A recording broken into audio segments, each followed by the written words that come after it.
ठीक है, तो डायग्राम मेरा है। हाँ डायग्राम डायग्राम तो बुक में ही है, तो मिल जाएंगे, उसमें कुछ ज़्यादा खास बातें नहीं हो डायग्राम्स में। बस एक जगह पर तुम्हारे प्लांट सेल में सेल वॉल होगा, उसमें एनिमल सेल में सेल वॉल।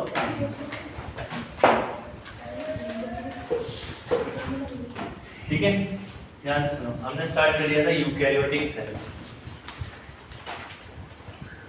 यूकैरियोटिक सेल, बिना टाइम वेस्ट किए हम आगे बढ़ते हैं यूकैरियोटिक सेल में।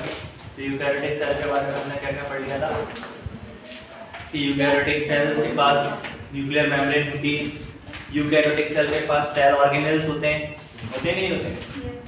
और यूकैरियोटिक जो सेल होती है, यहाँ पर राइबोसोम कितने एस का होता है? 80 एस। राइबोसोम कितने एस का होता है? 80 एस का। 80 एस को अगर तुम दो पार्ट्स में डिवाइड करोगे तो पता है ना कितनी सब यूनिट बनेगी? 60 एंड 40। ठीक है, इसकी दो सब यूनिट्स का नाम क्या है? 60s and 40s। ठीक है, तो ये बेसिक पॉइंट है, हम चुप कर चुके थे लास्ट टाइम। क्या देखो ऐसा है, ये बायोलॉजी है, इसमें क्या होता है 60 40 100 नहीं होगा। 60 40 100 नहीं होगा। जैसे कि तुम किसी होटल पे गए, तुमने एक सब्जी ऑर्डर करी, तुमने देखा कि जो फुल प्लेट है वो आ रही है 180 रुपीज़ की, ठीक है, और हाफ प्लेट है 100 रुपीज़ की। तो अगर तुम दो हाफ मंगाओगे तो तुम्हें कितने रुपए देने पड़ेंगे? जबकि तुमने एक फुल मंगाया तो तुम्हें कितने रुपए देने पड़ेंगे? 180। तो अगर 180 को दो हाफ पार्ट में डिवाइड करोगे तो 90 होना चाहिए ना, कि हाफ प्लेट 90 की, एक हाफ प्लेट 90 की, तभी तो फुल प्लेट 180 की है। लेकिन जब तुम हाफ ऑर्डर करते हो तो 100 की होती है, कुछ ज्यादा होती है, होता है कि नहीं होता? तो इसीलिए जब हम यूकैरियोटिक ऑर्गेनिज्म का राइबोसोम कंबाइनली पढ़ते हैं तो इसकी स्वेडबर्ग यूनिट होती है 80s। कितनी होती है? 80s। बट जब हम इसको बीच में से डिवाइड कर देते हैं दो पार्ट्स में, तो हमें पता चलता है कि एक यूनिट बनती है 60s की, दूसरी यूनिट बनती है 40s। कंबाइनली पढ़ोगे तो 80s, डिफरेंट करके पढ़ोगे तो 60 एंड 40। क्लियर? ये एस का मतलब है स्वेडबर्ग यूनिट। स्वेडबर्ग यूनिट, कई बार इसका फॉर्मूला भी, इसका नाम भी पूछ लिया जाता है। S represents Svedberg unit. ठीक है, एक और नाम बताया था मैंने इसका, सेडिमेंटेशन कोएफिशिएंट। बताया था ना, सेडिमेंटेशन कोएफिशिएंट। लिख लो तुम से सचिन, सेडिमेंटेशन कोएफिशिएंट एक और नाम है।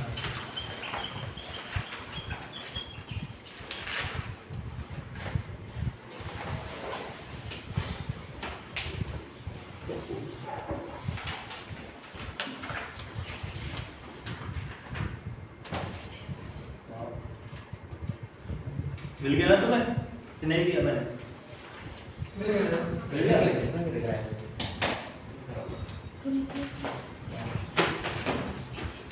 नेक्स्ट देखो, नोट्स पे लिखा हुआ है सेल मेम्ब्रेन, एनिमल सेल के पास लिखा है cell membrane in animal cell. तो याद रखना, एनिमल सेल में सबसे पहले हमने सेल मेम्ब्रेन कहाँ देखी? आरबीसी के अंदर। किसके अंदर देखा? आरबीसी के अंदर।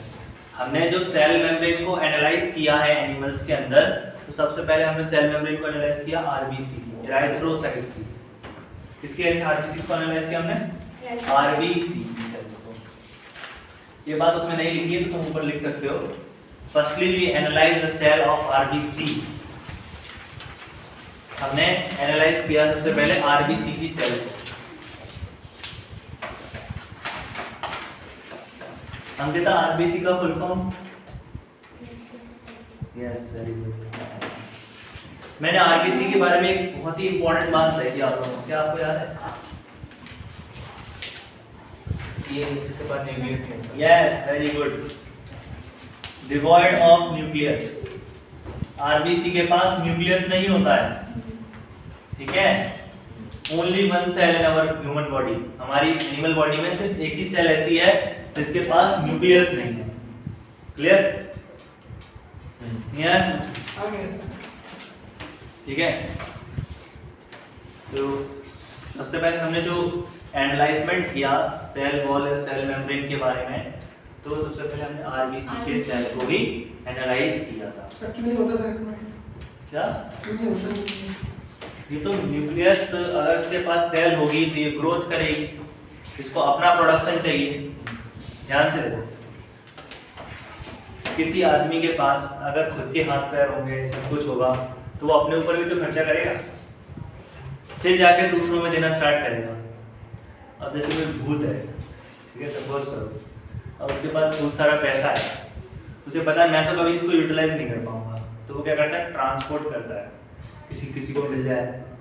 जैसे मैं मरा, मैं लाखों अरबों करोड़ों रुपए अपने घर में छुपा के चला गया, अब मुझे पता चला कि तुम लोग परेशान हो, तुम तो पैसे ही नहीं है, तो मैं तुम्हारे सपने में आऊँगा कि तुम एक काम करो, मेरे घर जाओ, वहाँ पर बहुत सारा पैसा रखा है, तुम ले जाओ, क्योंकि मेरे तो किसी यूज़ में नहीं है ना, तो मैं सोचूंगा शायद तुम लोगों के यूज़ में आ जाए, है कि नहीं। वहाँ कोई नोट छुपा के रख दिया मैंने, तुम्हें भेज दिया, लोग ले जाना घर से ले जाके, तो मेरे यूज़ में नहीं है लेकिन तुम्हें यूज़ में आ जाएगा।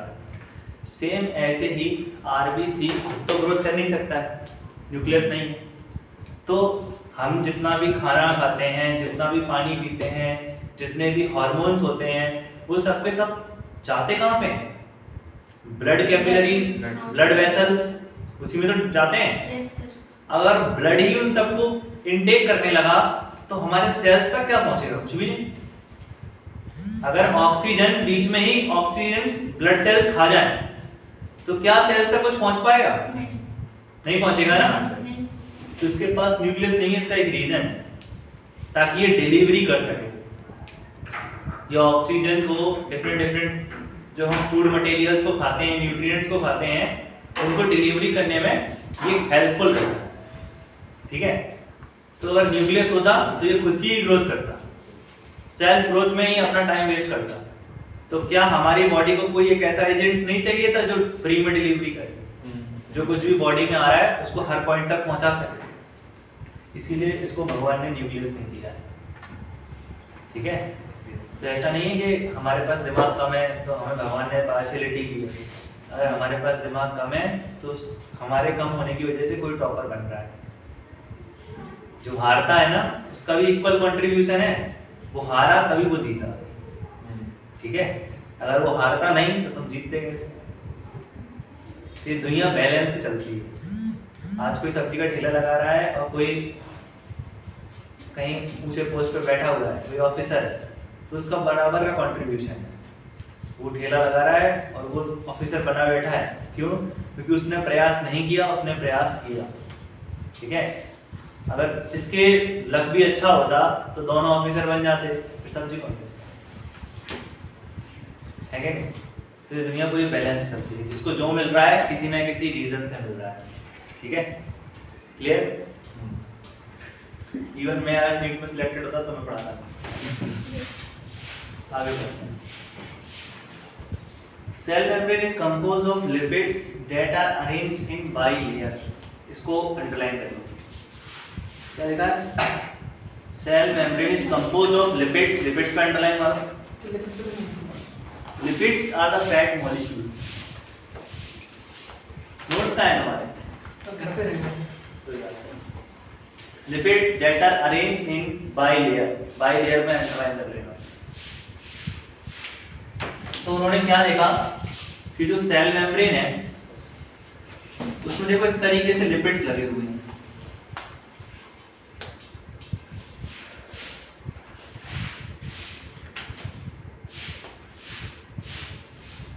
ठीक है, वो भी बाइलेयर फैशन में। ऊपर एक लेयर लिपिड्स की ऊपर बनी है, एक लेयर लिपिड्स की नीचे की तरफ बनी है। उसको कहा हमने बाइलेयर फैशन।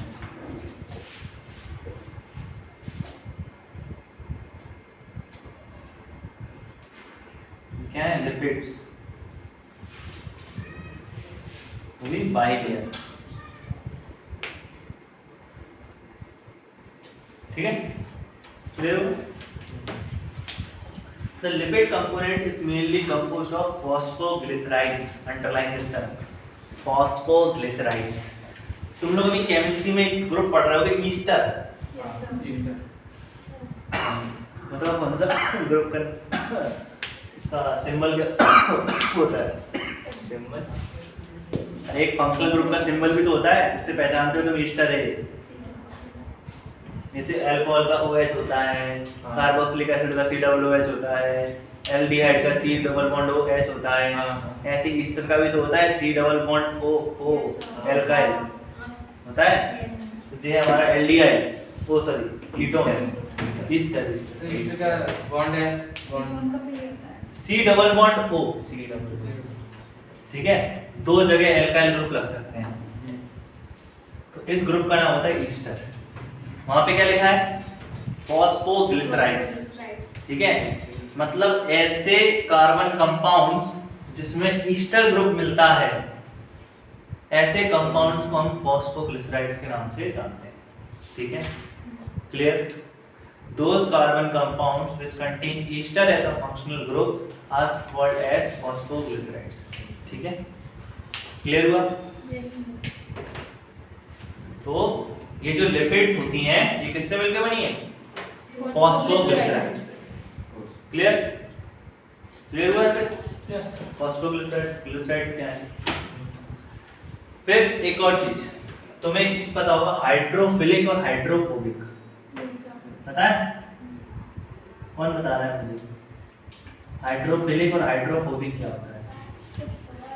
जो हाइड्रोफोबिक होते हैं सर, जो मतलब पानी से सर अटैच रहते हैं और सर एटमॉस्फेयर वहां का ज्यादा होता है और नहीं सर क्या पानी से कनेक्ट हां सर पानी पानी से है कनेक्ट फिलिक मतलब वाटर लविंग, पानी पसंद है,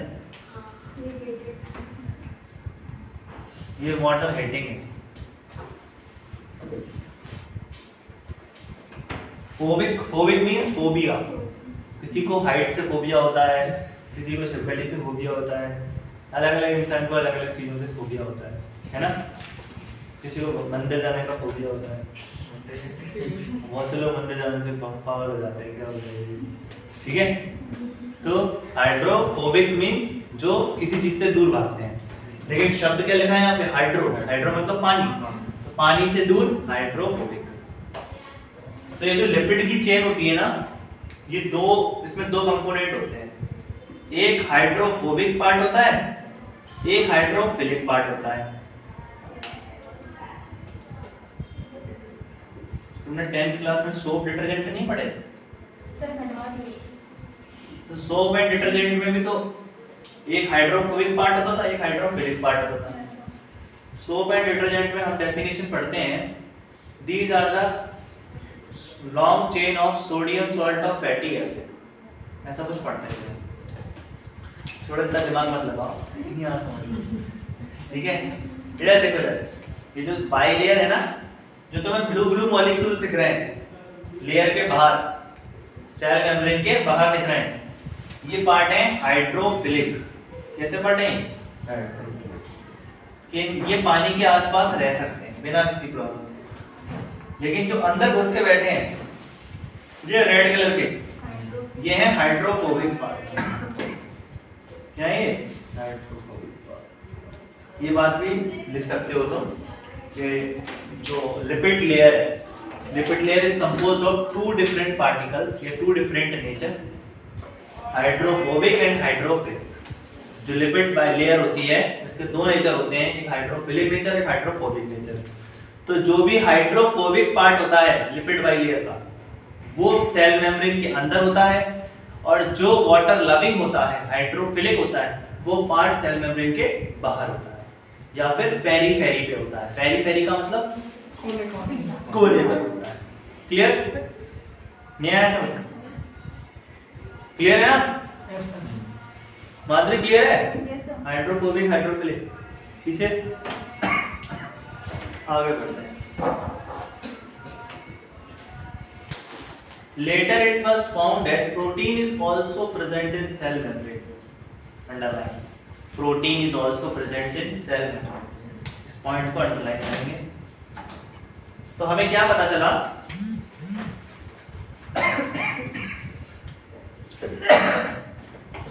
कि जो सेल मेम्ब्रेन होती है ना, इसके अंदर प्रोटीन्स भी भरे रहते हैं।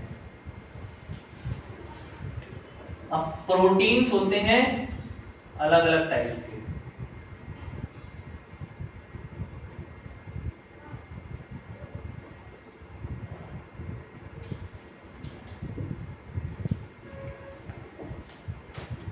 Later it was discovered that proteins are also present in cell membrane।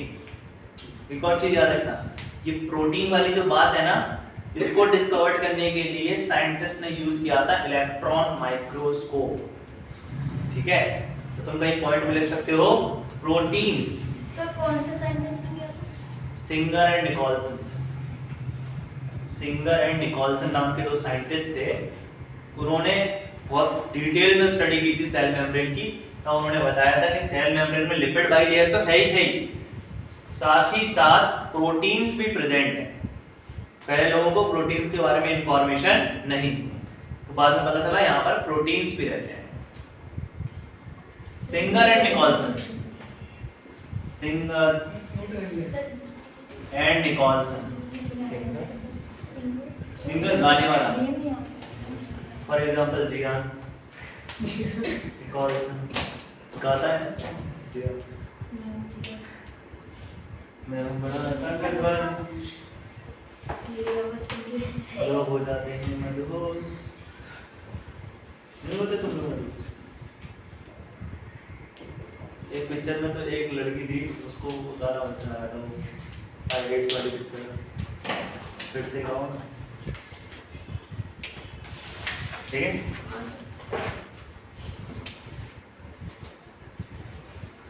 अब एक चीज देखते हैं, प्रोटीन्स जो उन्होंने फाइंड किए वो दो टाइप के प्रोटीन थे। एक था इंटीग्रल प्रोटीन, ये डायग्राम बना लेना जो मैं बनाया हूं, ये पूरा डायग्राम। इंटीग्रल प्रोटीन और एक था पेरिफेरल प्रोटीन।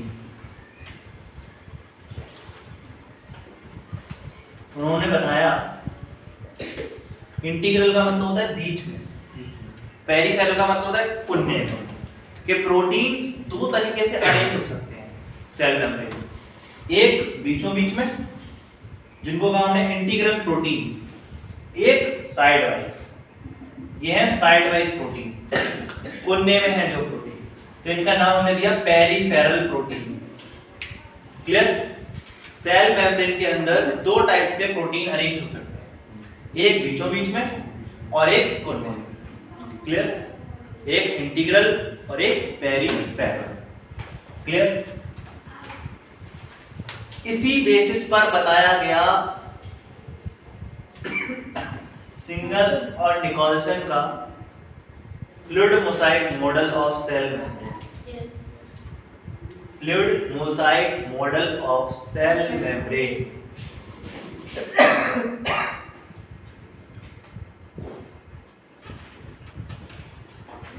हम लोगों की कोचिंग कितने में है अभी? 12। करेक्ट। तो 12:05 तक चले जाओ, कोई दिक्कत तो नहीं है? पढ़ के आए हो? बिल्कुल। उसका बड़ा भाई बोला जाके सभी बात आ गई।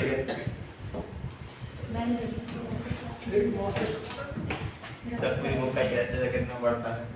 प्रश्न बुक का हाँ।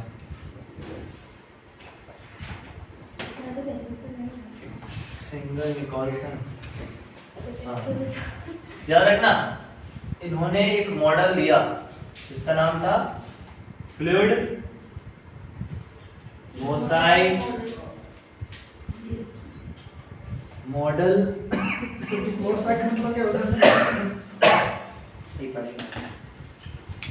Mosaic model of cell membrane.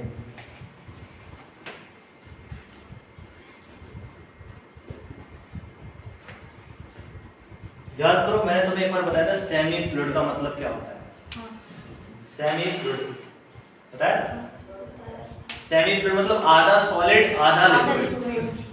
ठीक है, तो वो जो मोसाइक है ना, मोसाइक कहते हैं अरेंजमेंट को।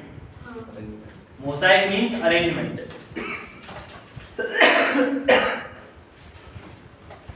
ध्यान से सुनो, ये जो प्रोटीन वाली बात है ना, ये प्रोटीन वाली बात सिंगर एंड निकोलसन ने बताया।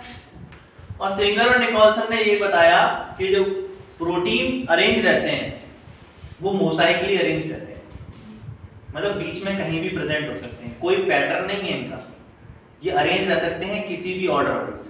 देखो बीच में बाइलेयर चल रही थी, बीच में प्रोटीन आ गया, अब आगे फिर बाइलेयर चलने लगेगी, बीच में फिर से प्रोटीन आ जाएगा। तो इस अरेंजमेंट को उन्होंने नाम दिया मोसाइक। क्या नाम दिया? मोसाइक। क्लियर हुआ अंकित? सचिन, ये जो अरेंजमेंट है ना सेमी आपका क्या नाम है सेल मेम्ब्रेन का, इस अरेंजमेंट को उन्होंने नाम दिया मोजाइक अरेंजमेंट। ठीक है। सिंगर और निकोलसन ने एक और बात बताया, दैट सेल मेम्ब्रेन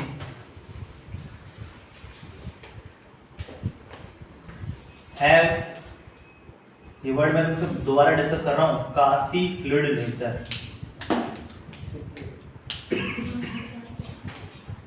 कासी फ्लूइड नेचर मैंने तुम्हें पहले बता चुका है, पहले मैं थोड़ा यू देख लेना, यू है कि नहीं? क्यों है सर? क्यू, यू नहीं है क्यू के बाद? सही है सर। हाँ लेकिन कासी फ्लूइड नेचर। तो सेल मेम्ब्रेन के कासी फ्लूइड नेचर के बारे में बताया सिंगर एंड निकोलसन। किसने बताया? Singer and Nicolson. उन्होंने बताया कि जो सेल मेम्ब्रेन होती है ये सॉलिड ही नहीं है, अंदर से थोड़ी लिक्विड भी है, मतलब ये हाफ सॉलिड है हाफ लिक्विड। ठीक है, नहीं आया समझ? हाँ सर, प्रोटीन का वो होता है उसमें। हाँ। घूमती रहे। ताकि इसमें हो सके लेटरल मूवमेंट ऑफ प्रोटीन। ये कासी फ्लूइड नेचर क्यों है सेल मेम्ब्रेन का? Due to because of lateral movement of protein. ये प्रोटीन एक जगह पर ही ना रहे, थोड़ा सा हिल डुल सके। Lateral movement of protein. Paper में क्वेश्चन कैसे आएगा बताता हूं। What facilitate protein lateral movement in cell membrane?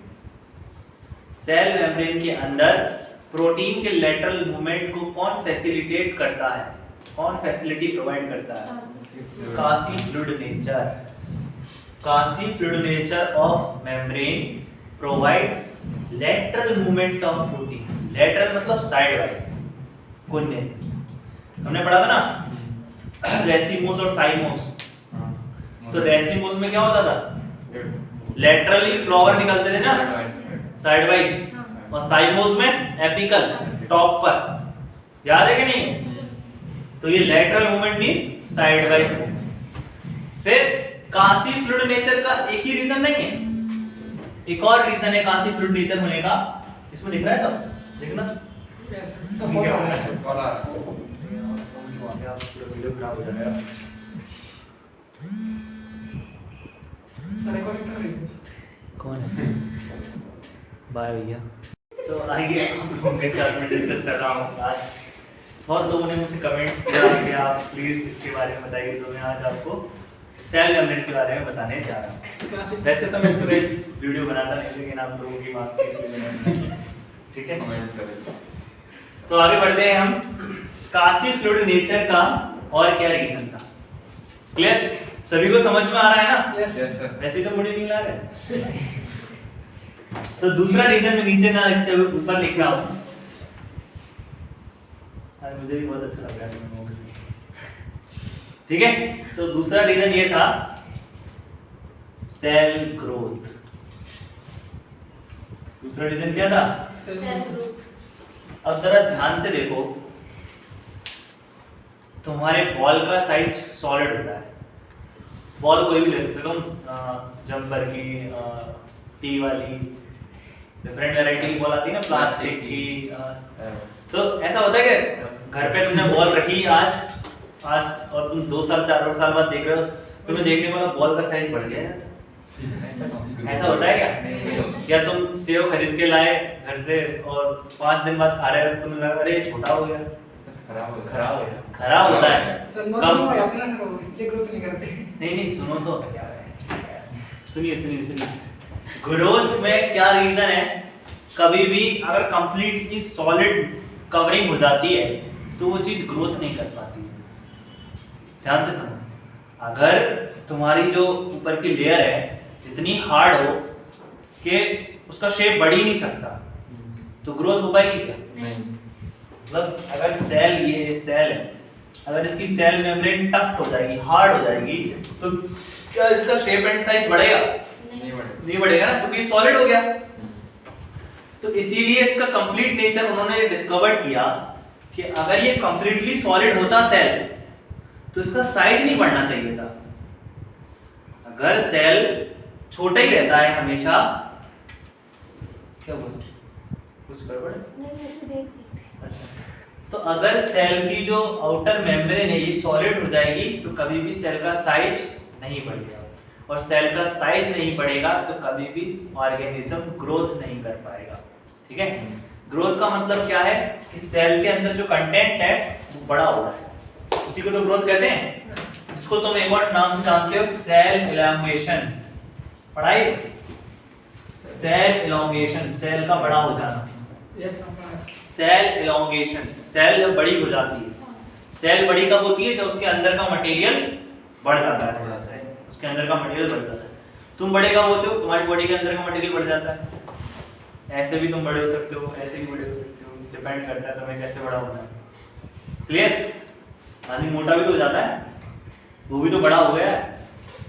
ठीक है? क्लियर? Cell elongation.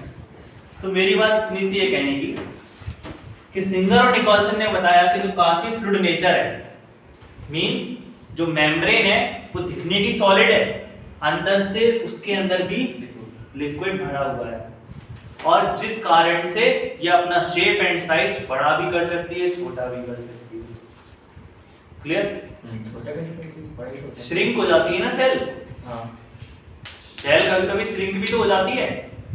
तुमने स्टोमेटा को देखा होगा, स्टोमेटा कभी फूल जाता है, कभी श्रिंक हो जाता है। Open and close stomata. तो जब स्टोमेटा के अंदर पानी जाता है तो वो ओपन हो जाता है, नहीं है? Yes sir. और जब पानी बाहर निकल आता है तो श्रिंक हो जाता है।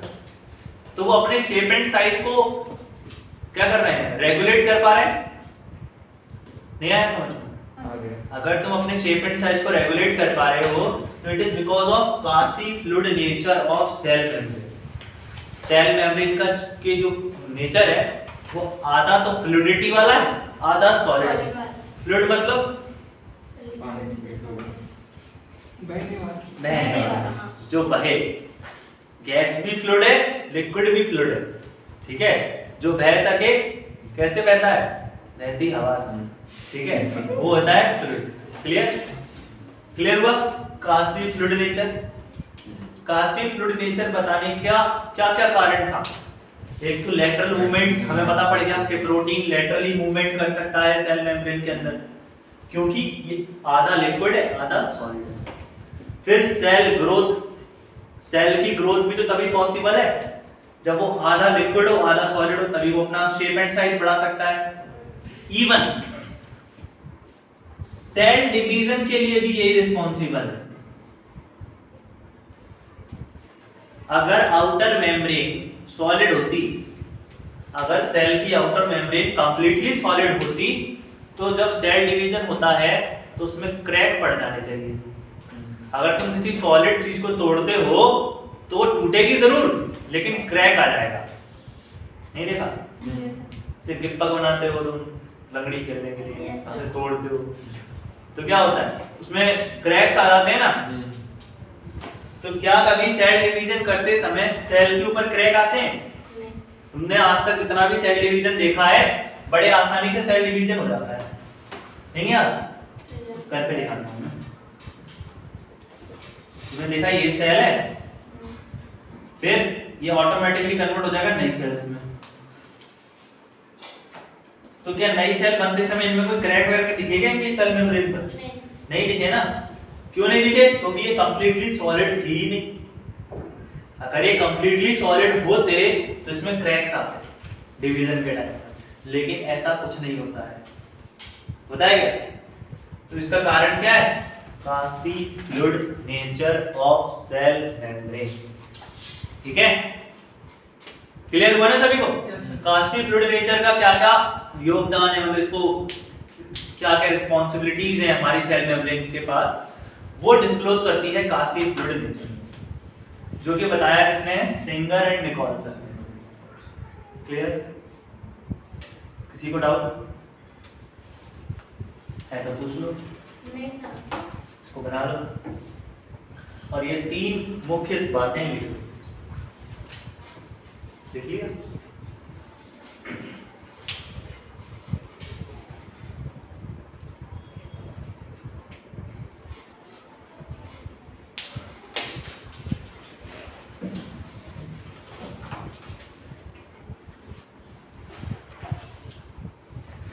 बताओ किधर राइबोसोम किसने खोज के निकाला था?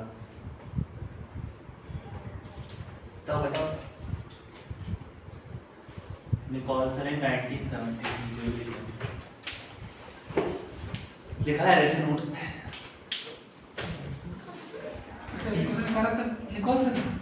राइबोसोम। Singer Nicolson. राइबोसोम किसने निकाला? जॉर्ज ईटन। Yes, George E Palade. इसी वजह से राइबोसोम को पैलेट पार्टिकल्स भी कहा जाता है। क्लियर? राइबोसोम का एक नाम और है पैलेट पार्टिकल्स। ठीक है, पैलेट पार्टिकल्स।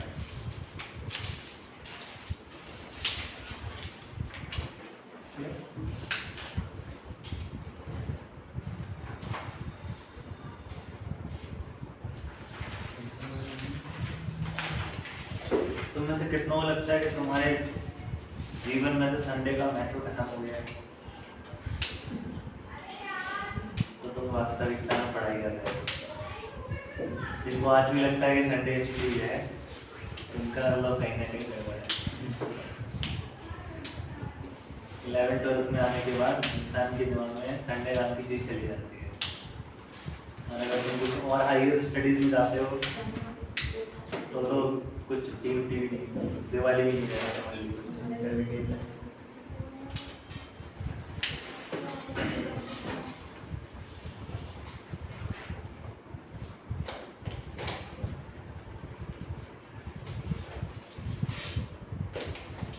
परसों एग्जाम, परसों कल भी तो हमारी क्लास हाँ सर। कर दूंगा। है ना? क्या मंडे? मंडे है ना? कल्चर टेस्ट बस नहीं है। एमपी तुम्हारे स्कूल में है कि यहीं पर? नहीं है। कुछ भी बोलता है। नहीं है। नहीं है। एडमिशन नहीं हुआ। तुम्हारा स्पेशल टेस्ट है क्या? सर नहीं सर, बिल्कुल नहीं है। कहीं नहीं बोला, कभी कब बोला हो जब हाँ, हो मैंने गया पढ़ा भी नहीं है। क्या है टेस्ट? अरे पोस्टपोन हो गया था। तो तुम आज देके जाना फिर टेस्ट। मैंने मेरा फोन रखा। मेरा फोन हो गया तो घर में फोन लगा दे। ठीक है, बना लिया सभी ने? हाँ सर। अब सेल मेम्ब्रेन का सबसे इंपॉर्टेंट फंक्शन होता है ट्रांसपोर्ट। हाँ, सेल मेम्ब्रेन का सबसे इंपॉर्टेंट फंक्शन होता है ट्रांसपोर्ट। कि जितने भी आसपास के पार्टिकल्स हैं उनको ट्रांसपोर्ट करने में हेल्पफुल होती है सेल मेम्ब्रेन। क्लियर? तो वहाँ पे लिखा हुआ है the main function of plasma membrane is the transport of membrane molecules across it. ठीक है, ये लिखा है, ये पीछे वाले पेज पे देखो, डायग्राम के नीचे। डायग्राम के नीचे एक लाइन लिखी है the main function of plasma membrane is transport of molecules across. ठीक है, इसके बगल में लिख लेना ब्रैकेट में सेमी परमिएबल। ट्रांसपोर्ट भी कब करेगी? सेमी परमिएबल बनकर। सिद्धि सेमी परमिएबल का मतलब क्या होता है? खड़े हो जाओ। सेमी परमिएबल का मतलब बताओ। उन सबको पता है। तुमने पढ़ा है सेमी परमिएबल वर्ड? तो बैठ जाओ। किसने पढ़ा है? तुमने पढ़ा है? हाँ, तो बताया। चलो हम कितना सर अभी तो बताया आपने। We have to be liquid or solid. नहीं सर, ये गार्ड का काम करता है। जो मतलब इम्पोर्टेंट मॉलिक्यूल है तो सेल के अंदर आ सकते हैं उसकी हाँ। सर वही वो गार्ड का काम करता है। वो गार्ड का काम करता है। जो हमारे सेल के लिए जरूरी है वही सेल के अंदर जाएगा और जो जरूरी नहीं है वो सेल के बाहर ही रह जाएगा। फिर तक ठीक है। कोविड क्यों आ गया था सेल के अंदर? क्योंकि देखो ऐसा होता है कि जो सेमी परमिएबल मेम्ब्रेन है हमारी वो कभी कभी ऐसे वायरसेस से धोखा भी खा जाती है। क्लियर हो? धोखा। अरे हमसे भी हो जाता है धोखा कई बार, हम गलत आदमी से मिल जाते हैं तो वो हमारे साथ छल कपट कर लेता है। ठीक है, तो सर सभी लोगों के साथ तो कैसा होता है? नहीं किसी किसी के साथ नहीं हो पाता है। तो मैं देखा, ऐसा मत कहो किसी को भी हो सकता है, ओमिक्रॉन आ गया है। ठीक है, सर मेरे साथ हो गया था। सर फरवरी में आया था। सही कर रहा हूँ पॉजिटिव। अरे कोई बात नहीं। मेरे घर में सबको हो गया था, क्लियर? पता है मैं बता रही हूँ। ओके ओके ठीक है। तो ध्यान से सुनो, जब सेल वॉल अपने अंदर से पानी को आस पार जाने देती है, वाटर, तो उस मूवमेंट को कहते हैं ऑस्मोसिस। क्या कहते हैं? ऑस्मोसिस। याद रखना, वाटर के ट्रांसफर को ही ऑस्मोसिस कहते हैं। क्लियर? या फिर कोई लिक्विड का ट्रांसफर होगा तो ऑस्मोसिस नहीं है। हर चीज डिफ्यूजन नहीं होती है। ठीक है, ऑस्मोसिस वर्ड आप तभी यूज करेंगे जब आपके पास सेमी परमिएबल मेम्ब्रेन प्रेजेंट होगी। ठीक है, जब तक आपके पास सेमी परमिएबल मेम्ब्रेन नहीं है किसी भी तरीके के डिफ्यूजन को आप ऑस्मोसिस नहीं कह सकते। ठीक है, अब पहली बात तो डिफ्यूजन क्या होता है ये बता दो। सर डिफ्यूजन सर ऑक्सीजन का सर वो होता है। वो कौन? आप लोग का एक्सचेंज ऑफ हाई वोल्टेज नहीं, लोअर होता है, लोअर से Higher to lower होता है। हायर बोल रही है मैंने Yes, तो बोला higher to lower, है। transfer of materials or substance from। Osmosis होता है। देखो देखो, ऑस्मोसिस और डिफ्यूजन में बस एक ही चीज का अंतर है, सेमी परमिएबल मेम्ब्रेन का। ठीक है, osmosis required semi permeable membrane whereas diffusion do not require semi permeable membrane। ठीक है, आई बात समझ में? डिफ्यूजन का मतलब है transfer of particles from higher concentration to lower concentration. ठीक है, जैसे मम्मी तुम्हारे घर में किचन में सब्जी बनाती हैं और खुशबू तुम्हारे कमरे तक आ जाती है, तो जो सब्जी की पार्टिकल्स है, जो वेपर बन रही है, एक्चुअली में वेपर तो किचन में बन रही है, तो किचन में उसका कंसंट्रेशन ज्यादा है, तुम्हारे रूम में तो कुछ नहीं है, तो इसीलिए वो किचन से चलकर कहाँ आ गई? लोअर कंसंट्रेशन से और हायर कंसंट्रेशन से कहाँ आ गई? Low concentration. ठीक है, इसका एक और एग्जांपल है, तुम्हारे टंकी में भरा हुआ पानी एक समय बाद बाहर निकल आता है, जब भर जाती है टंकी। क्यों आ जाता है? क्योंकि टंकी में ज्यादा कंसंट्रेशन हो गया है और टंकी का पानी के टंकी के पानी के बाहर, पानी की टंकी के बाहर पानी है कम। ठीक है, पानी की टंकी के बाहर पानी है कम, तो इसीलिए पानी टंकी के अंदर से टंकी के बाहर आ जाता है, हायर कंसंट्रेशन से लोअर कंसंट्रेशन। ठीक है, क्लियर? तो उस समय कोई मेम्ब्रेन की जरूरत पड़ी क्या? नहीं पड़ी, लेकिन ऑस्मोसिस जब होता है तो आपको सेमी परमिएबल मेम्ब्रेन की जरूरत पड़ती है। क्लियर? ये है ना? तो ये सेमी परमिएबल मेम्ब्रेन है। अगर वाटर के मॉलिक्यूल्स इसके आर पार जाना चाहते हैं, वाटर के मॉलिक्यूल्स अगर इसके आर पार जाना चाहते हैं तो इस प्रोसेस को नाम देंगे हम ऑस्मोसिस। क्या नाम देंगे? क्योंकि ये सेमी परमिएबल मेम्ब्रेन सिर्फ पानी को तो अलाउड करेगी। हम सोचे पानी के साथ प्रोटीन मिला के भेज दो, नहीं, प्रोटीन भारी रह जाएगा, पानी अंदर चला जाएगा। नहीं है ऐसा? जैसे तुम पानी के साथ दवाई मिला के पिला देते हो अपनी बॉडी को, अरे कोई नहीं पानी के साथ मिला के पिला दो, करते हैं हम लोग ऐसा, शहद के साथ मिला के पिला देते हैं दवाई। तो हमारा जो सेल मेम्ब्रेन है वो सिर्फ पानी को ही अलाउ करेगा, सॉलिड पार्टिकल्स को अलाउ नहीं करेगा। ठीक है, तो इस प्रोसेस का नाम है ऑस्मोसिस। जब सिर्फ लिक्विड का ट्रांसफर होता है मेम्ब्रेन के अक्रॉस, इस तरीके के ट्रांसफर को कहते हैं ऑस्मोसिस। क्लियर? नहीं है क्लियर? सर आगे नहीं है? ठीक है। अब दो ट्रांसपोर्ट और होते हैं, एक होता है एक्टिव ट्रांसपोर्ट, एक होता है पैसिव ट्रांसपोर्ट। तो बहुत सिंपल है, दोनों समझना। डिफ्यूजन कितनों को समझ में आ गया? सर आगे सभी को आ गया डिफ्यूजन समझ में? जल्दी पीछे आपको आया डिफ्यूजन? एक्सप्लेन कर सकते हो अंकिता? नहीं आया। ऐसे बोलो ना कि डिफ्यूजन सर समझ में नहीं आया। डिफ्यूजन का मतलब होता है movement of particles from higher concentration to lower concentration. इसका सबसे अच्छा एग्जांपल देता हूं टीचर्स। ठीक है। आज तुम बैठे हो यहाँ पर because you have the low concentration of knowledge. Yes आज मैं खड़ा हूँ यहाँ पर because I have the higher concentration of knowledge. So the transfer of the knowledge from higher concentration of my mind to the lower concentration of your mind, this is known as diffusion.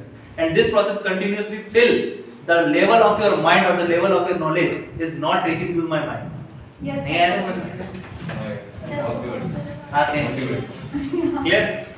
क्या है कि ज्ञानवश अगर मेरे को देखा जाए तो मेरा जो मस्तिष्क है वो आपके ज्ञानवश से कहीं ऊपर है। ठीक है? तो मेरे अंदर जो ज्ञान की सीमाएं हैं वो बहुत ऊपर तक पहुंच गई हैं, जिस कारण से क्या है आपकी ज्ञान की सीमाएं अभी छोटी हैं, तो मैं ज्ञान को आप तक पहुंचा पा रहा हूँ। ठीक है?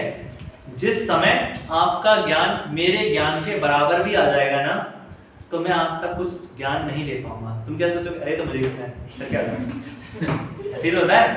ये क्या बता रहे हैं? एबीसीडी तो हमें भी आती है। अगर मैं आपको यहाँ पढ़ाऊँ A for apple, B for ball, C for cat and D for donkey, then what happen? अगर मैं आपको 2 का टेबल लिखाऊं, 4 का टेबल लिखाऊं, तो देन आप क्या कहेंगे कि सर तो हमें आता है सर, क्योंकि आपके नॉलेज उस समय और मेरे नॉलेज बराबर पे है।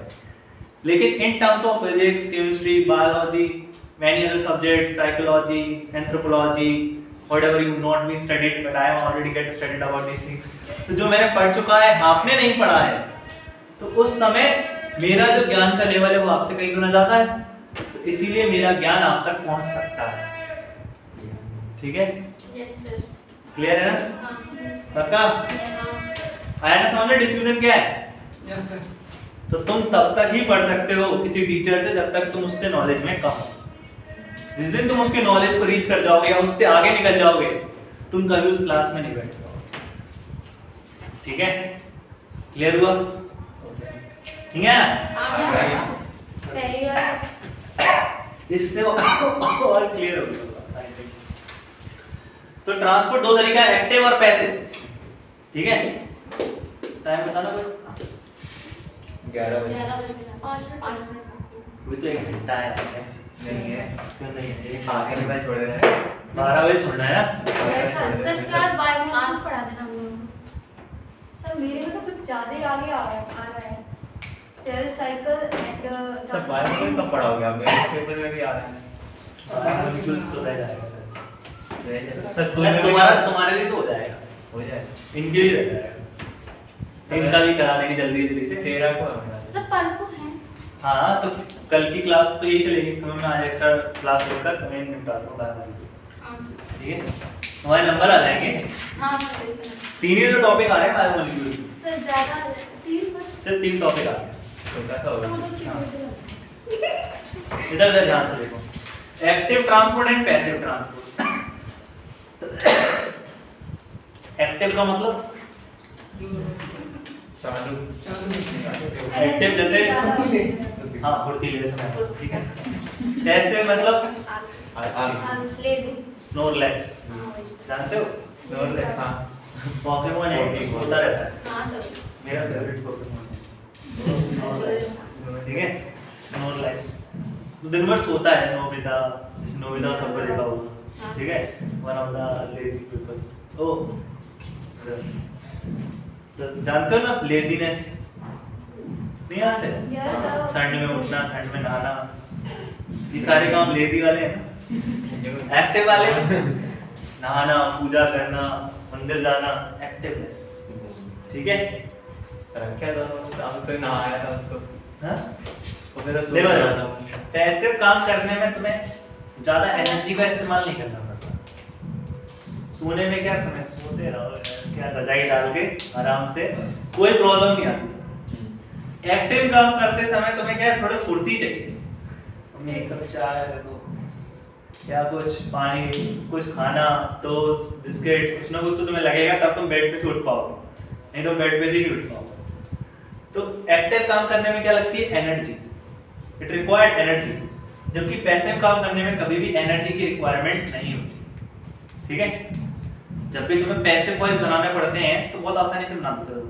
एक्टिव वॉइस बनाने में डिफरेंट, थोड़ी सी मेहनत लगती है।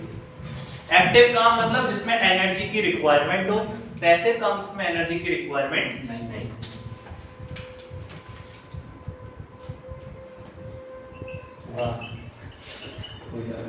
नॉर्मल डिफ्यूजन, जो नॉर्मल डिफ्यूजन होता है, मतलब from higher concentration to lower concentration. अगर मैं तुम्हें समझा रहा हूं तो तुम आसानी से समझ सकते हो। ठीक है, मैं तुम्हें कुछ समझा रहा हूं तो तुम्हें नॉलेज आसानी से मिल सकती है।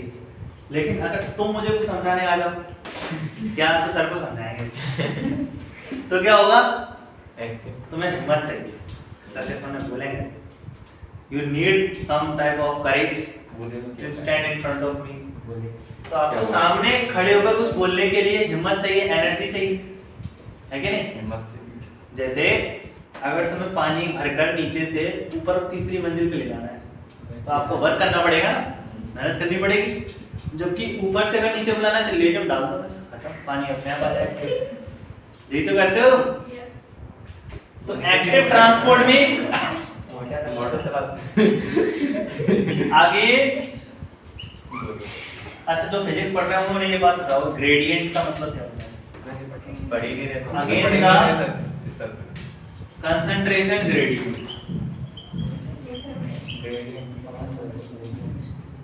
ग्रेडियंट का मतलब होता है अंतर, डिफरेंस। क्या होता है? अंतर, डिफरेंस। ये होता है टुवर्ड्स द ग्रेडियंट, ये होता है अगेंस्ट द ग्रेडियंट। ठीक है, ध्यान से सुनो। अगर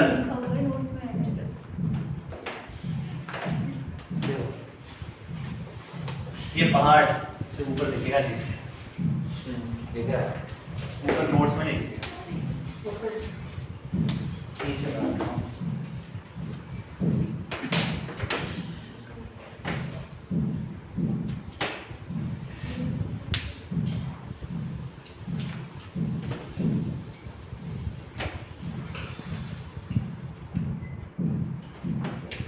ध्यान से देखो, ये पहाड़ है, ठीक है, पहाड़ की ये है लेवल हॉरिजॉन्टल, और ये क्या है, हाइट, कुछ एच हाइट पीक है। ठीक है, तो यहाँ ऊंचाई है, यहाँ लेवल है कि नहीं? तो इन दोनों के बीच में हाइट का डिफरेंस नहीं है, यहाँ हाइट ज्यादा है, यहाँ हाइट कम है। ठीक है, तो अगर तुम किसी पत्थर को ऊपर से ढकेलो, ठीक है, तो क्या है, आसानी से आ जाएगा नीचे। कोई भी चीज अगर ऊंचाई से फेंकी जाए, हाइट से फेंकी जाए, मतलब हाइट का कंसंट्रेशन यहाँ ज्यादा है, यहाँ कम है, तो ऑब्जेक्ट ऊपर से नीचे बड़े आसानी से आ जाएगा, बड़े आसानी से, कोई प्रॉब्लम नहीं। अब तुमसे कहा जाए कि बनो भीम, और इसको ऐसे उठाओ और ऊपर भेजना है तुम्हें, तो यहाँ से ऊपर भेजने के लिए आपको क्या करना पड़ेगा, एनर्जी का इस्तेमाल करना पड़ेगा ना, मेहनत लगेगी ऊपर जाने में। क्या ऊपर से नीचे आने में लगी थी? खत्म। तो जब हम ग्रेडियंट के जैसे, जिस डायरेक्शन में कंसंट्रेशन ग्रेडियंट बन रहा है, उस डायरेक्शन में मॉलिक्यूल्स अगर जाते हैं तो होता है पैसिव ट्रांसपोर्ट। लेकिन अगर ग्रेडियंट के अगेंस्ट जा रहे हो, डिफरेंस के अगेंस्ट जा रहे हो, तो बनेगा एक्टिव ट्रांसपोर्ट। क्लियर? जैसे कि सेल सेल के अंदर बहुत सारा वाटर है, पहले से ही बहुत सारा पानी है। अब अगर तुम बाहर पानी भी लाके रख दो, सेल को कोई फर्क नहीं पड़ेगा, क्योंकि उसके अंदर पहले से ही बहुत सारा वाटर है। अब अगर पानी को अंदर जाना है, पहले से ही पानी है और पानी अंदर जाना है, तो सेल को यूज करनी पड़ेगी एनर्जी। क्या यूज करनी पड़ेगी? क्योंकि सेमी परमेबल मेम्ब्रेन तो मना कर देगी ना कि हमारे अंदर ऑलरेडी बहुत सारा वाटर है, अब हमें वाटर की जरूरत नहीं। ठीक है, तो अगर आपको पानी अंदर और एंटर कराना है तो आपको यूज करना पड़ेगा एनर्जी। जैसे तुम्हारा खाना पेट भरा हुआ है, अब तुमसे कोई कहे किलो आलू के पराठे और दूसरा, अरे यार पेट तो भर गया है, लेकिन तुम्हारा मन है तो बड़ी मेहनत से धीरे धीरे चबा चबा के, हाँ अच्छा है, स्वाद है, ठीक है, बड़े उससे खाओगे, ठीक है, नहीं तो मेहनत लगती है ना। लेकिन अब जब तुम्हें भूख लगी है, सामने है सूखी रोटी और चटनी, तो तुम उसमें भी मजे से खा लोगे, क्योंकि तुम्हारा पेट तो खाली है ना, खाली पेट और बाहर है खाना, तो कंसंट्रेशन खाने का कहाँ है? बाहर ज्यादा है, अंदर कम है, तो खाना ऑटोमेटिकली अंदर जाएगा, तुम्हें कुछ करना भी नहीं पड़ेगा। नहीं हो तो तुम्हें पता भी नहीं चलेगा कब अंदर से बाहर आएगा। ठीक है, तो बॉडी के अंदर अपना खाना जाएगा ना, नहीं है पक्का ना? कि अगेंस्ट द कंसंट्रेशन क्या होता है और कंसंट्रेशन की तरफ क्या होता है, क्लियर? तो पैसिव जब भी ट्रांसपोर्ट होता है मॉलिक्यूल्स का, तो कभी भी एनर्जी की रिक्वायरमेंट नहीं होती। तो इसमें हम लिख सकते हैं no requirement of energy, no requirement of energy. और यहाँ पे क्या लिखना पड़ेगा? एनर्जी रिक्वायर्ड, क्लियर है? रिक्वायर्ड एनर्जी, एनर्जी किस फॉर्म में इस्तेमाल होती है? एटीपी के फॉर्म में। किस फॉर्म में? क्या मुझे कोई एटीपी का फुल फॉर्म बता सकता है? क्या? एडिनोसाइन ट्राइफॉस्फेट, ठीक है, एडिनोसाइन लिख भी सकते हो तुम, एडिनोसाइन ट्राइफॉस्फेट।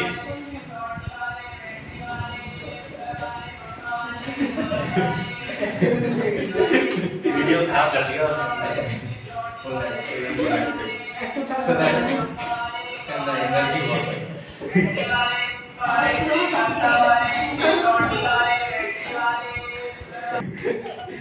ठीक है, ठीक है, इतना वीडियो आदमी देखता ही कहाँ है, आधे घंटे का देखते ही।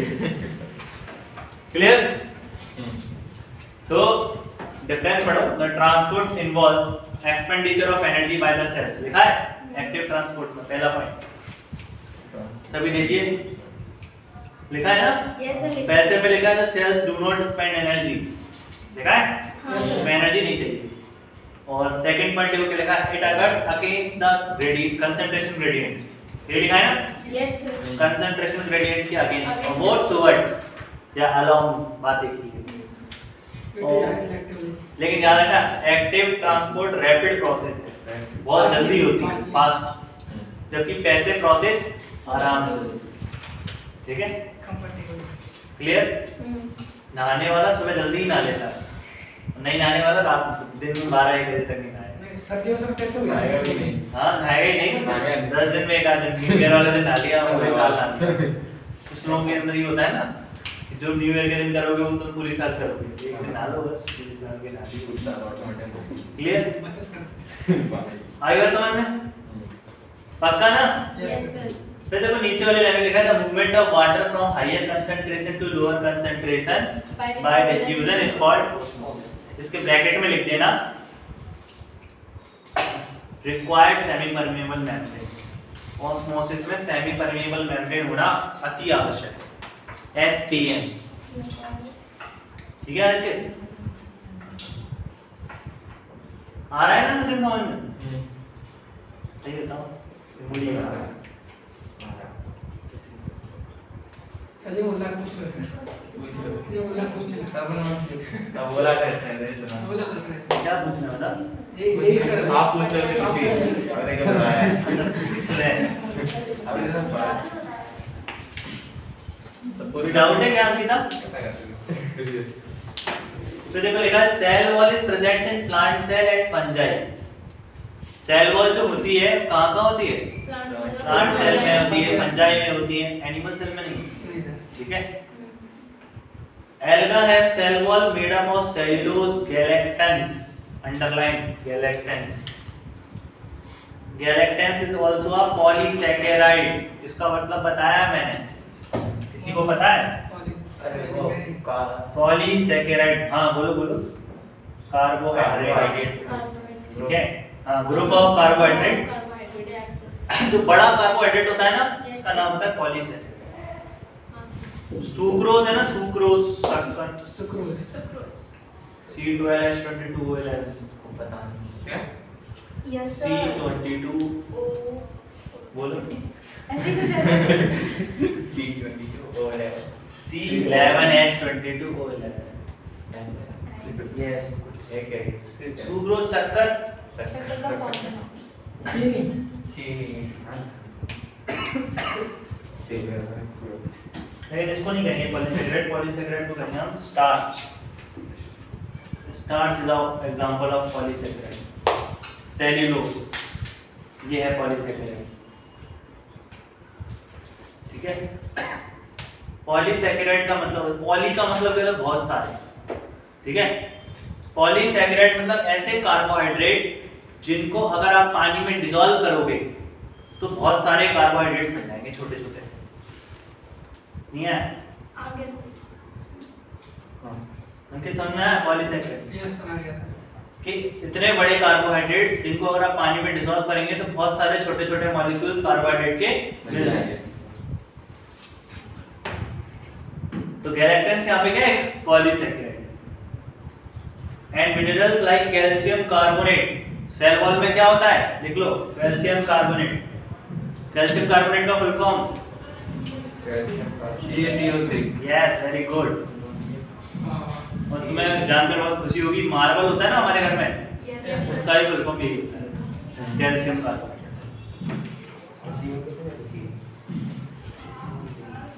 तुमने 10th क्लास में पढ़ा होगा कि जब हम व्हाइट वॉश करते हैं कार्बोनेट का एक कोई प्लान नहीं है। कैल्शियम कार्बोनेट बनता है। हाँ तब कैल्शियम हाइड्रोक्साइड होता है, तो उसको पानी करते हैं। जब आप पोतते हो दीवारों को तो वो होता है चूने का पानी, कैल्शियम हाइड्रोक्साइड। लेकिन कुछ दिन बाद कैल्शियम हाइड्रोक्साइड के साथ कार्बन डाइऑक्साइड रिएक्शन कर जाती है तो बन जाता है कैल्शियम कार्बोनेट। और ये धूप पड़ने पे चमक मारता है, शाइनिंग देता है। Shining appearance of walls after 2 or 3 days of white washing। Yes आगे आगे नेक्स्ट पढ़ो। In other plants, it consists of cellulose, hemicellulose, pectin and proteins। तो जो दूसरे प्लांट होते हैं उनके अंदर आप देखेंगे तो सेल्यूलोज मिलेगा आपको, हेमीसेल्यूलोज मिलेगा, पेक्टिन मिलेगा, प्रोटीन मिलेगा। Pectin is also a class of a polysaccharide.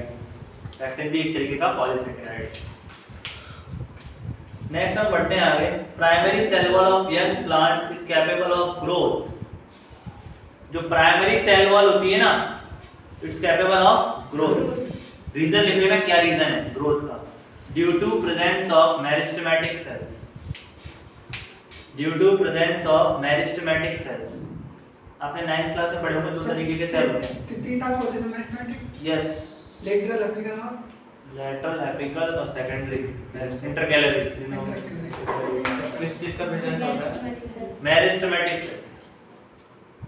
Meristematic cells मतलब ऐसी सेल्स जो डिवीजन कर सकती हैं, ग्रोथ करने में मदद करती है। फिर नेक्स्ट लाइन में लिखा हुआ है secondary cell wall is formed on inner side of the cells. तो जो प्लांट्स होते हैं, प्लांट्स में बाहर से तो होती है प्राइमरी सेल शुरुआत में, फिर अंदर प्रेजेंट होते हैं इंटरकैलरी मेरिस्टेम्स। अंदर एक और सेल्स होती हैं जिनको नाम देते हैं हम कॉर्टेक्स। क्या देते हैं? और कॉर्टेक्स का जो असली नाम है वो है इंटरकैलरी मेरिस्टेम्स। ये 6th चैप्टर में प्रेजेंट है। जो तुम्हारे बुक से हट चुका है, इंटरकैलरी मेरिस्टेम। ठीक है, तो जैसे जैसे प्लांट बड़ा होता जाता है उसकी डंडी हरी से ब्राउन होती जाती है। प्लांट में तुमने देखा होगा शुरू में उसकी जो स्टेम होती है वो पहले ग्रीन होती है, लेकिन कुछ दिनों बाद वो ब्राउन हो जाती है क्योंकि अंदर के जो इंटरकैलरी सेल्स हैं ये ग्रोथ अंदर से बाहर की तरफ करते हैं। क्लियर? तो इन सेलों की वजह से उसका कलर ब्राउन हो जाता है। ठीक है, ब्राउन सर वो होती है ना वो सेल स्क्लेरिन सर होती है ना सर ब्राउन। हाँ, स्क्लेरिन कायमा होती है जो डेड सेल्स होती है, लेकिन उनको हटाओगे ना तो जो तुम्हें दिखेगा ब्राउन कलर का एक अंदर जिसपे ऐसी लाइंस बनी रहती हैं ऐसे। अगर तुम वो छाल हटाओगे पेड़ की तो तुम्हें अंदर भी ब्राउन कलर का ही एक मटेरियल दिखेगा पेड़ के अंदर। उस मटेरियल को कहते हैं हम इंटरकैलरी ग्रोथ या इंटरकैलरी मेरिस्टेम्स। बार्क जो होती है, बार्क जो छाल होती है पेड़ में, जो नीम की छाल होती है, नीम की बार्क होती है, वो तो होती है डेड सेल। डेड सेल मतलब वो प्लांट से अटैच नहीं है, बस नाम के लिए जुड़ी हुई, इसीलिए तुम उसे आसानी से निकाल लेते हो। बार्क जो स्क्लेरिन कायमा सेल्स होती हैं वो डेड होती हैं, प्रोटेक्शन के लिए होती है, सिर्फ प्रोटेक्शन का काम होता है। क्लियर? एक्चुअली में जो ग्रोथ हो रही है प्लांट की वो इनकी वजह से होती है, इंटरकैलरी मेरिस्टेम्स। कहते हैं अब तना इसका मोटा हो गया है, स्टेम मोटा हो गया, तो because of intercalary meristems. Turn on the page.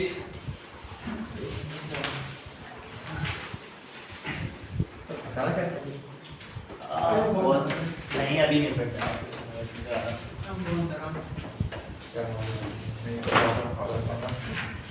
अभी इसमें कुछ चीज मिसिंग है, फ्लैगेला सीलिया मिसिंग है, पेज और देना है फ्लैगेला सीलिया का, और क्रोमोसोम्स हैं, 3-4 तरह के क्रोमोसोम्स होते हैं। ठीक है, तो जैसे तुमने एनिमल सेल्स में पढ़ा है कि डिफरेंट जंक्शंस होते हैं सेल्स को कनेक्ट करने के लिए। ठीक है, प्लांट सेल में होता है प्लास्मोडेस्माटा, अंडरलाइन कर लो इसको, प्लास्मोडेस्माटा। प्लांट सेल के अंदर एक स्पेशल जंक्शन होता है दो सेल्स को जोड़ने के लिए, तो वो जंक्शन होता है प्लास्मोडेस्माटा। ये क्वेश्चन भी दिया था मैंने तुम्हें कि which of the following junctions is not present in animal cell? उसका आंसर प्लास्मोडेस्माटा था। 46 या 45 क्वेश्चन है कि नहीं? हाँ सर। तुम अभी पेपर दोगे? दे दोगे? तुम दोगे?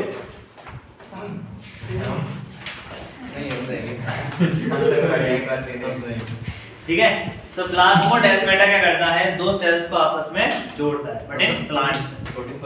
क्लियर? ठीक है, अब इंपॉर्टेंट चीजें स्टार्ट हो रही हैं, उस पे गौर करें ध्यान से।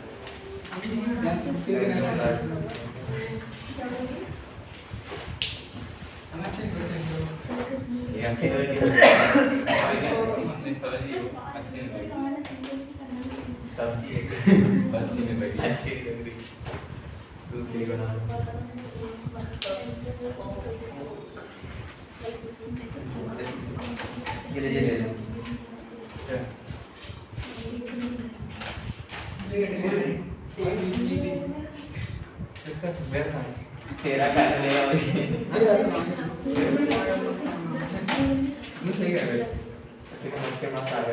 बहुत बातें करते हो, मुझे भी पता, थोड़ा सा मैं भी हंस लूं।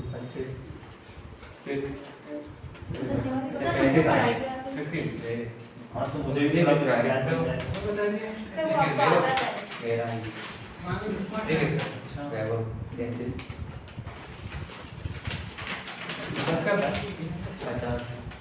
तो देखो इधर देखो, इधर होशियार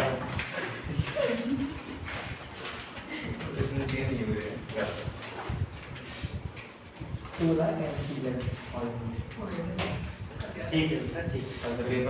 क्या कर अरे ठीक है, मैं तो दिखा रहा हूँ, होती नहीं। क्या है हम पढ़ रहे हैं एंडोमेम्ब्रेनस जो पार्ट है, मतलब मेम्ब्रेन के अंदर का पार्ट। सेल के, हमने पहले सेल मेम्ब्रेन पढ़ा, सेल मेम्ब्रेन का अंदर आ चुके हैं, ठीक है। तो सेल मेम्ब्रेन के अंदर जो सबसे पहले पार्ट हम पढ़ने वाले हैं वो है एंडोप्लाज्मिक रेटिकुलम। क्या है?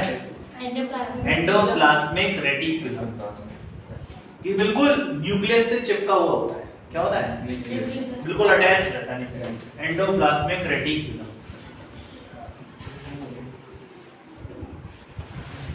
कितना हुआ? 11-20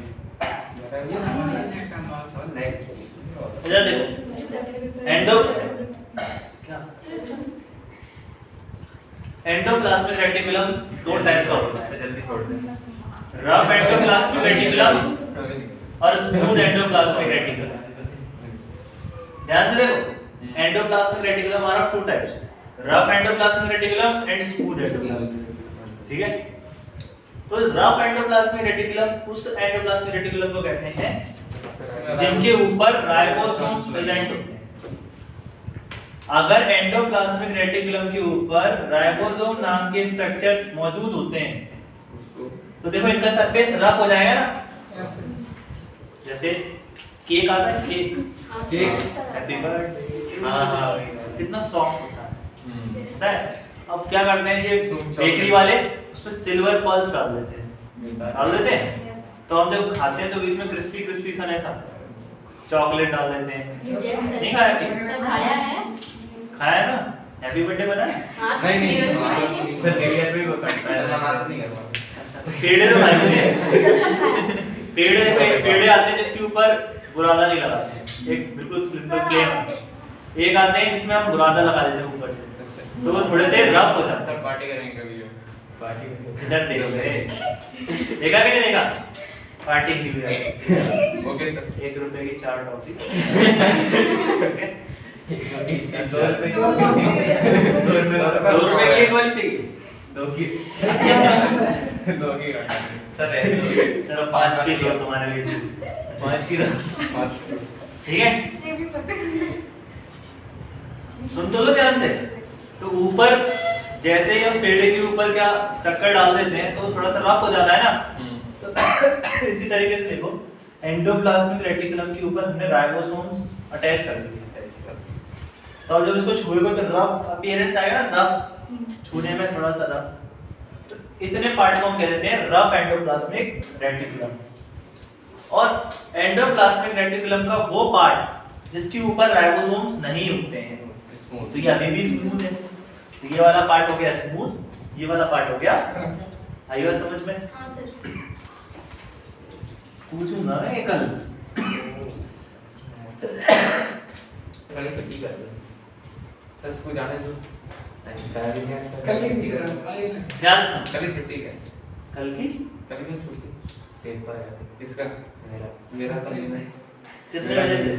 9 से। तो कल तो क्लास 2 बजे से है ना? ध्यान।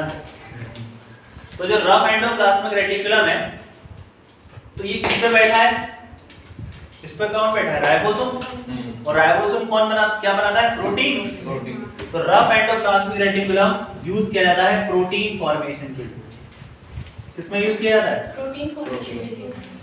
जबकि स्मूथ एंडोप्लाज्मिक रेटिकुलम जो होता है वो बनाता है ग्लाइकोलिपिड्स, सिर्फ लिपिड्स बनाता है।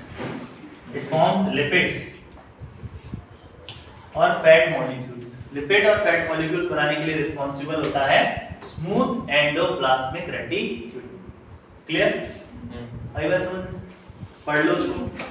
Endoplasmic reticulums are the tubular structures scattered in the cytoplasm. Scattered का मतलब होता है बिखरे होना। पढ़ो उसको, ठीक है। नेक्स्ट लिखा है endoplasmic reticulums are of two types. पहला पॉइंट में रफ एंडोप्लाज्मिक रेटिकुलम, दूसरे पॉइंट में smooth endoplasmic reticulum. Rough endoplasmic reticulums bear ribosomes on its surface. Rough के ऊपर क्या होते हैं? Ribosomes. And it is involve in the protein synthesis. लिखा है? प्रोटीन बनाने के लिए ये रिस्पांसिबल है। जबकि स्मूथ में क्या लिखा है? It does not bear ribosomes. इसके पास राइबोसोम्स नहीं होते। And it is involve in lipid synthesis and steroidal hormone synthesis. तो ये थोड़ा हार्मोनल बनाने में भी यूजफुल हो जाता है। क्लियर हुआ सिद्धि? हाँ सर। अर्पित पक्का आई बात समझ में? Yes sir. अब अगर ध्यान से देखोगे अंकित,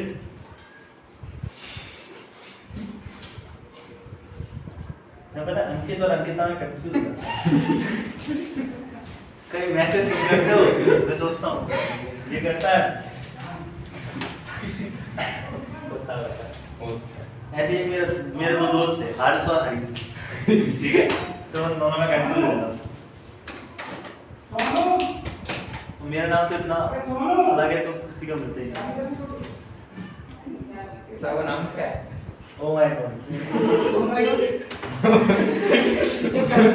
ये क्या नाम है? I am source of energy, it's not my name. Source of energy. हर इंसान एक ऊर्जा का स्रोत ही तो है। तो नाम बताओ ना। Oh my God.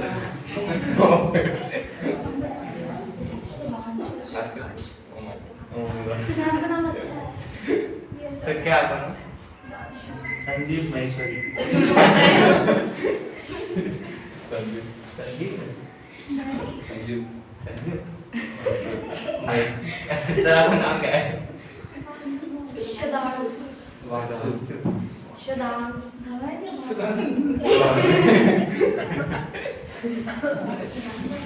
Shubhansh. Shubhansh. Sir आप बता सकते हैं? हाँ बोल के नहीं है। शुभांश। सर आप बोल दो सर, ये सर नाम खराब कर रहे मेरी बचपन से मेरा नाम को ऐसे ही बढ़ा रहा है। मैं मुझे प्रवांशु कहती किसी भी मैम मेरा नाम सही नहीं लेता है। प्रवांशु और सर किसी भी टीचर को मेरे नाम की स्पेलिंग नहीं आती, सब गलत लिखते, आप लोग गलत लिखते। एच के लगाते मैं लगाता हूँ निश। हाँ NISSTH होता है। निष्ठा। ठा ठा हाँ ठठेरे का। देखो ये जो राइबोसोम होता है ना, सॉरी राइबोसोम नहीं, यस ग्रोथ कर गई ना ये। सर डिवीजन नहीं हो रहा सर। नहीं मैं ग्रोथ कर उसके बाद। तो ध्यान से देखो, इसके बगल में एक स्ट्रक्चर जुड़ा होता है जिसका नाम है गोल्गी अपैरेटस या गोल्गी बॉडी। एंडोप्लाज्मिक रेटिकुलम के जस्ट बगल में जुड़ा रहता है गोल्गी अपैरेटस। ये जो इसके ऐसे दिख रहे हैं, ये इसकी बहनें हैं, सिस्टर गर्ल। ये जो स्ट्रक्चर दिख रहे हैं ट्यूब जैसे स्ट्रक्चर्स, ये गोल्गी अपैरेटस की क्या है? बहनें हैं, सिस्टर नी। ठीक है, इन स्ट्रक्चर्स का नाम है सिस्टर नी। ठीक है, क्लियर हुआ? तो ये जो होता है ना आपका गोल्गी अपैरेटस, ये डायरेक्टली लिंक किससे होता है? एंडोप्लाज्मिक रेटिकुलम से। ये रफ एंडोप्लाज्मिक रेटिकुलम को भी का भी प्रोडक्ट ये ले लेता है और स्मूथ एंडोप्लाज्मिक का भी प्रोडक्ट ले लेता है। इसका प्रोडक्ट प्रोटीन है, इसका प्रोडक्ट लिपिड है। इसका काम होता है पैकेजिंग करने का। ये है प्रोडक्शन। एक तरफ फैक्ट्री में कुछ बनाया है, एक तरफ उसको पैक किया जाता है ना, तो यहाँ पे कुछ बना और पैकेजिंग कहाँ होती है? Golgi apparatus. गोल्गी अपैरेटस में भी कहाँ पे? सिस्टर नी में। इन जगहों पर ट्यूबुलर पार्ट्स में। ठीक है, तो ये प्रोटीन यहाँ से निकल जाता है पैक होकर, इसका नाम आप रखते हैं ग्लाइकोप्रोटीन। क्या रखते हैं? ग्लाइकोप्रोटीन का मतलब है जो प्रोटीन बना था उसे पैक कर दिया गया है। ठीक है, आ रहा है समझ में कि नहीं? Yes sir. और ये जो हमने लिपिड बनाया था, अब वो हो जाएगा ग्लाइकोलिपिड। क्या हो जाएगा? मतलब वो हो जाएगा पैक। तो प्रोडक्शन का काम किसने किया? एंडोप्लाज्मिक रेटिकुलम ने। और पैकेजिंग का? क्लियर हुआ? Yes sir. एवरीवन, क्या नाम है तुम्हारा? अर्पित। तुम्हारे का क्या है? कैमिलो गोल्गी जरूर अंडरलाइन कर लें। चलो ये पॉइंट पढ़ते हैं हम, क्या लिखा है इसमें। Golgi apparatus was first observed by Camillo Golgi. लिखा है? देखो लिखा है। स्मूथ एंडोप्लाज्मिक रेटिकुलम के नीचे पॉइंट लिखा होगा गोल्गी apparatus डिस्कवर्ड किया है कैमिलो गोल्गी ने। हाँ सन कमी पूछते हैं जो कहाँ पे होती है नियर द न्यूक्लियस, न्यूक्लियस के पास। They consist of many flat disc shaped sets. ऐसे CX मतलब सेट्स मींस होते हैं ट्यूब लाइक अरेंजमेंट, बोरे जैसे अरेंजमेंट, ठीक है। और सिस्टर्नी, उन ट्यूब जैसे सेट्स को हम क्या कहते हैं cisternae. Stacked parallel to each other, और उनका अरेंजमेंट कैसा होता है एक दूसरे के पैरेलली। अच्छा पैरेलल और इक्वल का मतलब क्या है, दोनों में डिफरेंस पता है? सामने सामने होते हैं, ऊपर बराबर होते हैं। हाँ? तो पैरेलल ऊपर एक दूसरे के सामने सामने नीचे होते हैं। अरेंज होते हैं। सब पैर में छोटा बड़ा हो सकता है और इक्वल में दोनों बराबर होते हैं, सेम होते हैं। पढ़ ले। Golgi apparatus performs the function of packaging, underline packaging। देखो पूरी लाइन में अंडरलाइन नहीं की जाती है, सिर्फ जो वर्ड है उसी को अंडरलाइन करो। Packaging of materials and it's transportation. तो ये यहाँ से उठाकर प्रोटीन और लिपिड को पैक करके बाहर साइटोप्लाज्मा में छोड़ देते हैं। फिर सेल को जब भी यूज करना होता है तो वहां से यूज कर लेता है। क्लियर? ठीक है। देखो यहाँ पर जो प्रोटीन और लिपिड बना है उसको इसने कैरी किया, पैक किया और बाहर साइटोप्लाज्मा में छोड़ दिया। क्लियर? तुम्हें एक फॉर्मूला पता है? सर कौन सा code? Protoplasm PPL equal to cytoplasm. Plus nucleus. Yes, very good. पढ़ा लिखा है। कल नहीं पूछे सर एग्जाम में मैंने किया था। ठीक है, साइटोप्लाज्मा और न्यूक्लियस को मिलाकर बनता है प्रोटोप्लाज्मा। खरीदनी पड़ेगी। ठीक है, प्रोटोप्लाज्मा क्या है? साइटोप्लाज्मा प्लस न्यूक्लियस का मिक्सचर। और तुमसे कोई पूछे साइटोप्लाज्मा क्या है तो प्रोटोप्लाज्मा माइनस न्यूक्लियस। इसको यहाँ भेज दोगे तो न्यूक्लियस माइनस हो जाएगा ना। प्रोटोप्लाज्मा में से अगर न्यूक्लियस हटा दो तो जो भी कुछ लिक्विड बचेगा वो हो जाएगा साइटोप्लाज्मा। क्लियर हुआ है? Yes sir. सर किसी ने न्यूक्लियस लिया तो सर वैल्यू रखी जाएगी। क्या? सर वैल्यू रखी जाएगी। वैल्यू मैंने इसको मैथमेटिकल में फॉर्म में कन्वर्ट कर दिया। जैसे ये सिर्फ न्यूक्लियस है, इस न्यूक्लियस को अगर मैं मिटा दूं तो अब जो पूरा सेल है सिर्फ साइटोप्लाज्म। क्या है? साइटोप्लाज्म। लेकिन अगर इसमें न्यूक्लियस फिर से बना दूं प्रोटोप्लाज्म। तो अब ये हो गया प्रोटोप्लाज्म। ठीक है, यस सर। तो न्यूक्लियस प्लस साइटोप्लाज्मा वो है प्रोटोप्लाज्मा। कई बार क्वेश्चन पूछ लेते हैं do protoplasm and cytoplasm are same? नहीं है, सेम नहीं है। प्लाज्मा लिखा है लेकिन सेम नहीं है। ठीक है, दोनों डिफरेंट है। क्लियर हुआ? इतना ही रखते हैं, वीडियो पॉज करो। थैंक यू, गुड बाय, फिर मिलेंगे।